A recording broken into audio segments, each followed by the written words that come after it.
Beyond the Mic with Sean Dillon. We're joined on the Starline by one of the top design experts. You've seen her on Trading Spaces, Bravo's Best Room Wins, Dear Genevieve, and Rachel Ray. Now she's the host of At Home with Genevieve. We welcome Genevieve Gorder. Hi, thanks for having me. Genevieve, let's go beyond the mic. You spent 10 years of your life as one of the top design experts at HGTV. Why was doing At Home with Genevieve so important for you? The home is much bigger than I think TV has allowed it to be in the past 20 years, and I've been doing it over 20 years. There's definitely a TV template.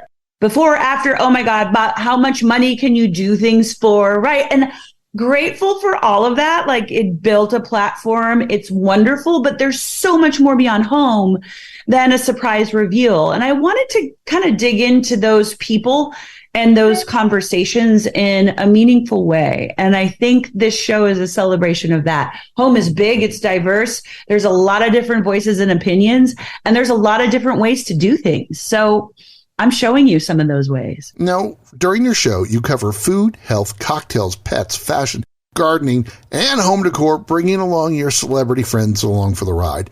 What makes this show different and has so much energy more than any other? I think talk shows, just like home television, have also been kind of this stagnant template. It's slow, it's heavy, they're hour-longs typically, and home gets a second of it. So I wanted to pump up the pace a bit as we watch differently than we did 10 years ago, 5 years ago, with these computers we hold in our hands all day. So without getting TikTok-y and going that fast, maybe there's a happy medium in between where we're all a little bit more geared to that rhythm now. I think it's also asking the questions that home doesn't usually get to talk about. Let's talk about relationships. Let's talk about sex. Let's talk about drinking. Let's talk about privacy. All of these things, all of the major components of our life are happening at home. And we know this as we've all been quarantined for years. We know what's important and what we need to edit out. And this is just kind of a refresh and a reboot of that conversation, now that we've all kind of recalibrated over the last many years. They are so important. So finish the sentence. Great design for today should have what? Great design for today should have soul. Without soul, you're just decorating. You're just putting things and stuff in space. Without meaning and soul and story, soul embodies all those words. It's just things. And that's not how we want to live. We want to live with things that communicate to us, make us feel good, things that we can talk about. It's just stuff. So where do you get your inspirations for home decor today? There is no one little store that we go to and get ideas. It's really living and experiencing life. And I can be just as inspired by a bowl of soup as I can a great person or a trip. All of a sudden it hits you and it's look at this color combination, or this makes me feel, oh my God, this is taking me back to childhood when I eat this. Or, there's these moments where you have to stop and remember them and write them down or draw them and describe them. And that keeps you going. We see a lot of the same stuff over and over and over and over and over again. So when I see something that moves me, that is an inspirational moment. And it doesn't have to be anywhere significant. It can be somewhere in my own home that it happens. Genevieve Gorder, host of At Home with Genevieve, joins us beyond the mic, and it's time for the Rocky Nate. It's just 8 random questions. Answer with the first thing that comes to your mind. Genevieve, there is no pressure. Oh, I like games. Okay. What's your favorite drink to make? Gin and tonic with a really heavy dose of lime. Always, every time. It's clean, it's beautiful, it's simple, and I can do it well. Best and worst moment at Minneapolis South High School. Worst moment, watching people die. Best moment, I think all of my accelerated English courses were phenomenal and helped me throughout my life. But yeah, it was a violent time. Are you from Minneapolis? I just do my research. How about the last time you played the violin? Oof, probably been about 10, 15 years since I picked one up. But it's forever. I played for 23 years. Quote, in a world of fake, music is your truth, unquote. You said it. So, do you sing in the shower? And what's the song you can't stop singing? I am not a singer. I am not, I wish I was. If there's one thing I could wish for myself of any given talent, it would be to just rip with voice. And I can't. I've got rhythm. I can play music. I cannot sing. And I'm just very okay with saying that. I can hum. I can't memorize the words correctly. But if there's any one song that I think about and sing to myself without embarrassing myself, Adore by Prince from Sign of the Times. What's the best pie you've ever cooked and your favorite one to eat? I make every single pie that you could possibly make in this earth because I am from the Midwest. I don't eat gluten, but I do make them for everybody else. The best pie I make is one that people don't usually ask for. It's an apricot pie with lemons, so it's nice and has a tartness to it, along with that super sweet peach-like feel. It's delicious. So what's the design decision you almost second-guessed, but glad you didn't? So many years of those decisions, of course. Like, there's always something in every project where you're like, I'm going to switch that out. I don't like that idea. Like, but a big, meaty mishap, no, I look at it now and I'm like, oh my God. Like when I did the Moss Room, I didn't know that the guy had allergies. Like, I mean, it was a game. Like, no one told me. But that Moss Room lives on in infamy. So, and people have had you make that same moss room with fake moss. Oh yeah, over and over. That Moss Room never dies. It was beautiful. I saw it in some florist's, display, and I was like, "That's hot. Let's do it." And, living in Manhattan, that's a very personal experience because we just don't have a lot of green stuff. No. And living in California with allergies, it's probably the last thing you want in your space. Where's your favorite place to eat in Barcelona? Barcelona. I haven't been there for a while. I'm not going to say it's a place. I could eat croquetas all day long, anywhere in Barcelona because they're perfect. Genevieve, what's the last chick flick you watched with your husband or daughter? A chick flick? God, I'm so boring. I don't watch. It's not even going to be a movie. It'll just be like I'm rewatching Sex in the City with my daughter, who's super into it. Now, everyone her age at 15 is like watching it for the first time, and they're very excited about it. My husband joins me. He loves it. If you're enjoying these conversations, please check out another Beyond the Mic episode to find more actors, artists, and people you need to know. We'd also appreciate a like and subscribe on the Good Pods app. Host of At Home with Genevieve, Genevieve Gorder joins us Beyond the Mic for the back half.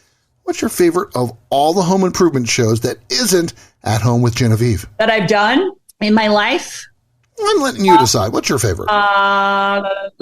Okay. The ones that I'll just speak for the ones I've done because there's so many millions of shows that I haven't.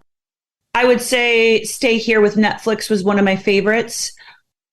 And of course, Trading Spaces built the whole platform that I get to still live on. So you're forever grateful and eternally linked to that show and those people for the rest of my life. What was the one lesson you used today from your graphic design internship at MTV? Less is more. Really? Mm-hmm. I'm not a maximalist. I'm also part Scandinavian, so we definitely have a quiet hand and we edit hard. We don't like lots and lots of stuff. I like there to be negative space, and I think there's beauty in negative space. I don't have to fill every nook and cranny. Genevieve, last year you went home to Croatia. How did you get re-energized from that trip? Well, I am Croatian as well, and I get my dual citizenship next year, actually. As Americans, the majority of us who are not indigenous are from other places. We're all from immigrants.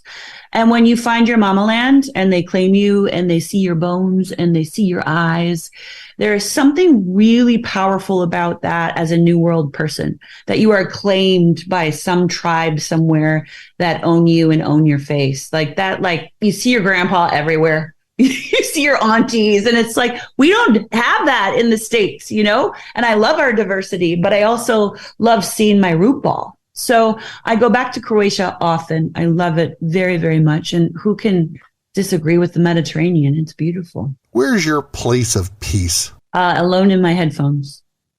It doesn't matter where I am.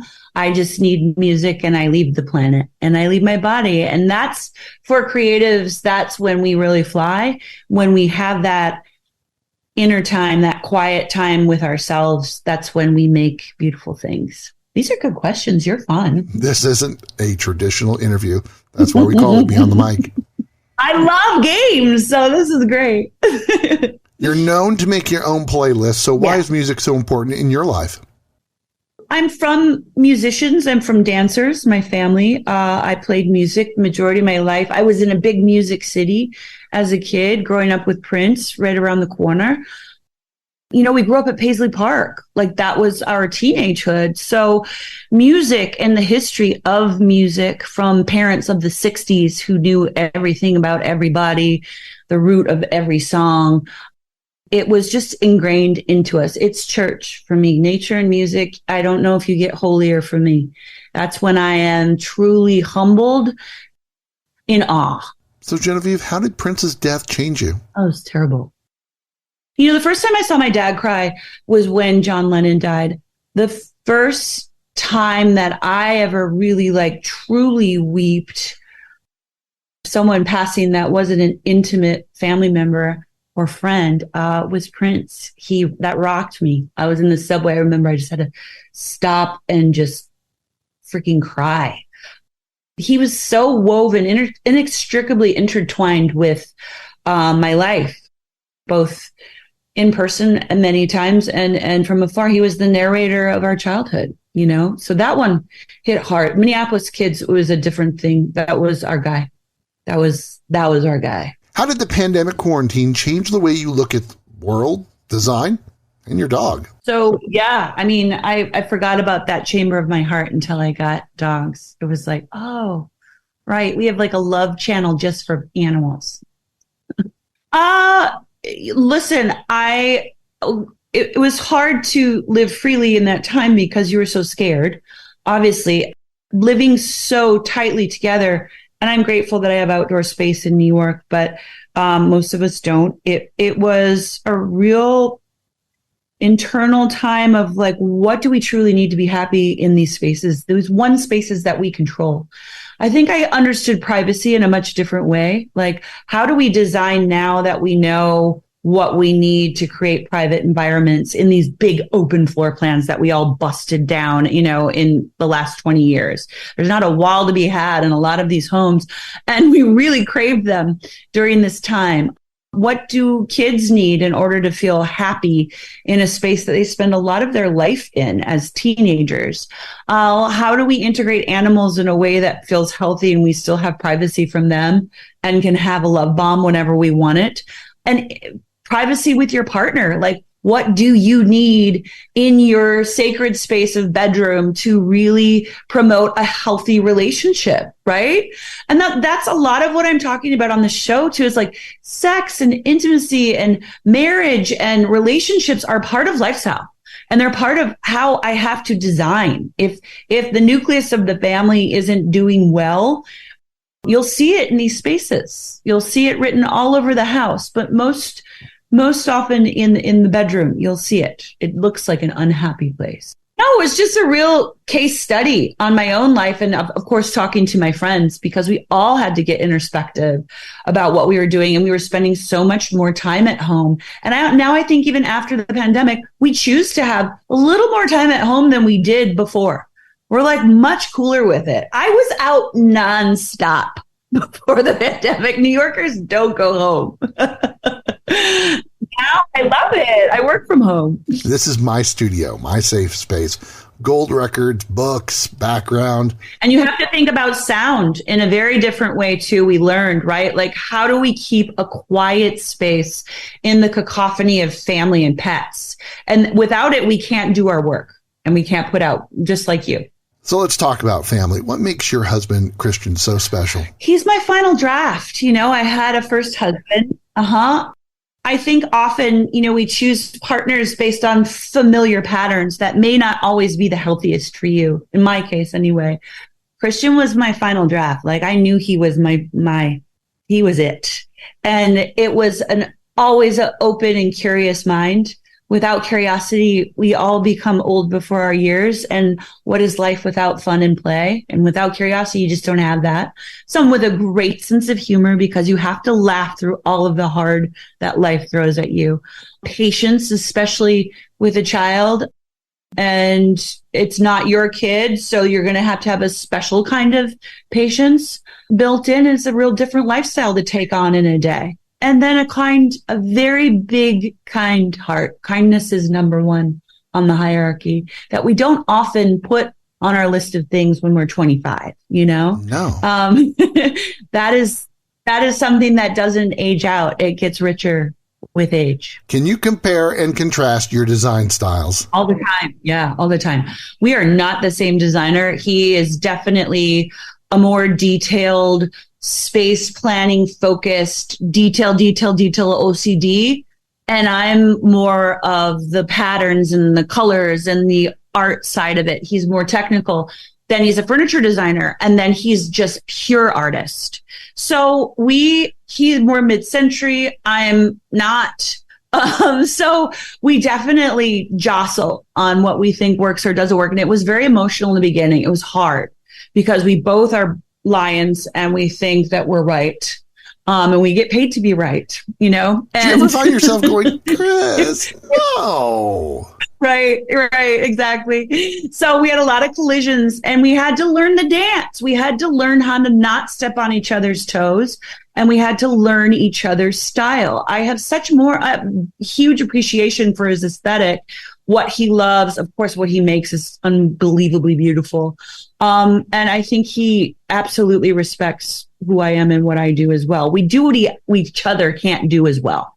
So that really works. Well, with two designers, someone has to be wrong. Well, wouldn't you say doers need doers? You can't have one doer and a follower because it will resent each other very quickly. I need just two alphas need to be together just because we will steamroll otherwise. And I need that hard energy, that big energy that doesn't punish me, but celebrates it because they're that too.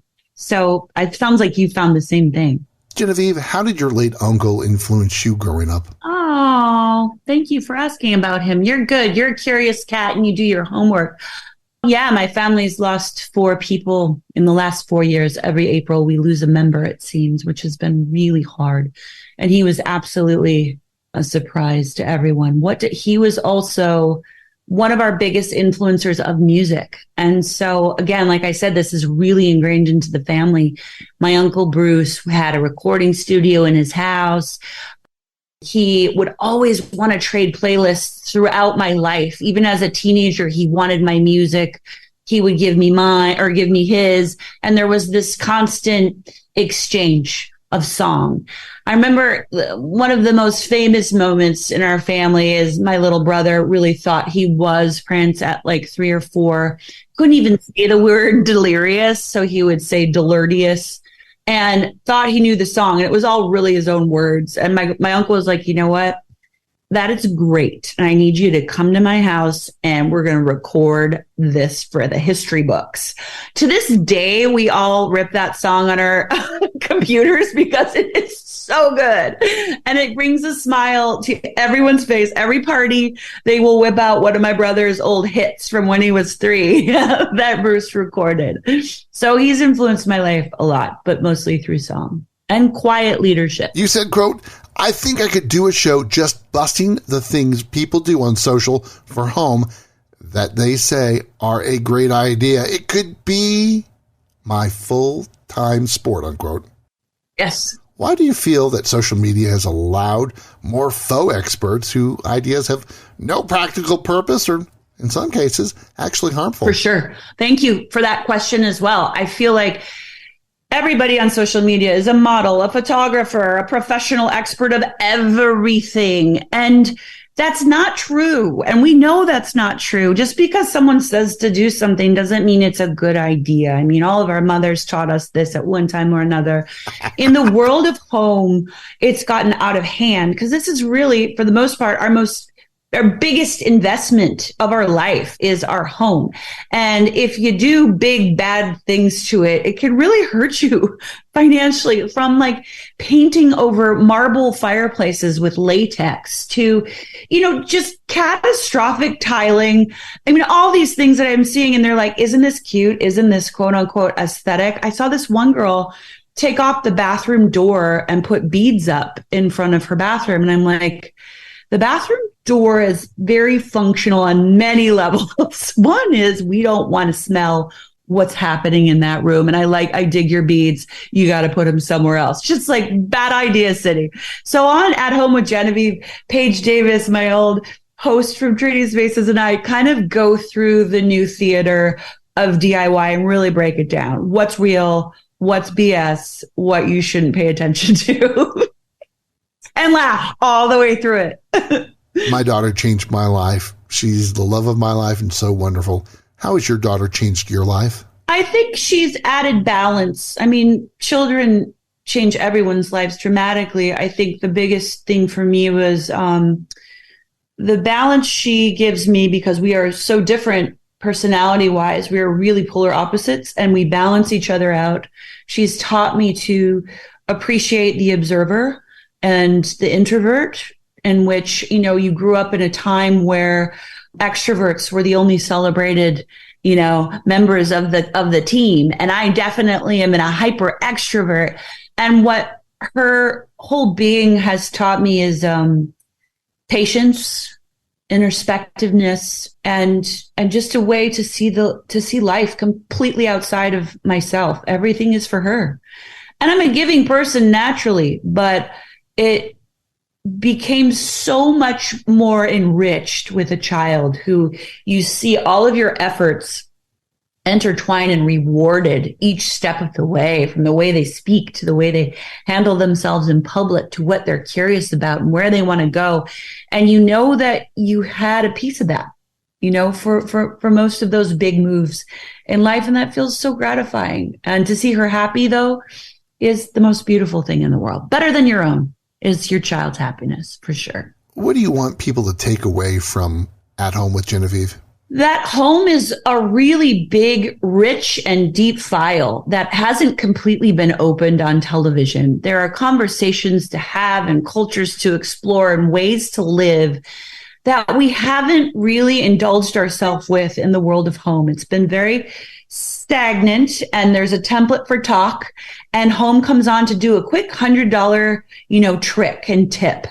But home is our most sacred place in life. So why don't we unpeel this onion and talk to everybody at the table, how they do it, what ideas they have for it, and how we can move forward as we evolve in home. We've had a great research time in COVID. Now it's time to activate. Now, you're known for your feet, designing barefoot, Swiffer commercials, feet peels. Other people would be really embarrassed by the attention. Where do you get your confidence, your moxie for feet? I do not think I have particularly lovely feet at all. The only reason I was barefoot for the first 10 years of my job on trading was because we didn't have a wardrobe budget. And I was 23. I had no money. And so I was not going to wreck a pair of shoes every weekend when I worked. So I was barefoot. I'm a soccer player. They're not cute. Like, they are athletes' feet. I don't have athletes' feet, but I mean, you know what I mean? They're like, there's callus. And all of a sudden it became this fetish. And I'd have like the Barefooters of America showing up at my speeches and performances barefoot with toe rings, like holding signs as though it were like this kink club. And it has nothing to do with why I do with shoes. And I think I am on a lot of foot fetish sites. But you know what? I really don't think about my feet at all. I'm not that girl. They're fine. They look like Fred Flintstone. They're fine. Yeah. They're not gross. My toes are cool, but it's just weird how obsessive people were on my feet. Genevieve, what's one story from your family that's your favorite? There was a Thanksgiving. I actually wasn't sitting around the table. I was far away, but my brothers, my daughter, everyone was there. I was shooting somewhere, and everyone said, let's all just go around the table as we do and say what we're grateful for. And, my daughter was like, I'm grateful to be here and visiting my family. And my brother was like, you know what? I'm just grateful we have ham on the table because I hate turkey. And my grandfather was like, I'm just grateful to be alive after World War II and when I was bombed and this. All of our stories were like ridiculous after he just set his big story on the table. So what would my story be after you give me that World War II doozy? God, I don't have one that's ready to go. I just think that I'm telling my stories through what I do and what I make. And I'm making this show in particular to dig deeper into the story of how we live as a culture, as a people, as a society right now, living through what we are. I think it's important to view home as my story.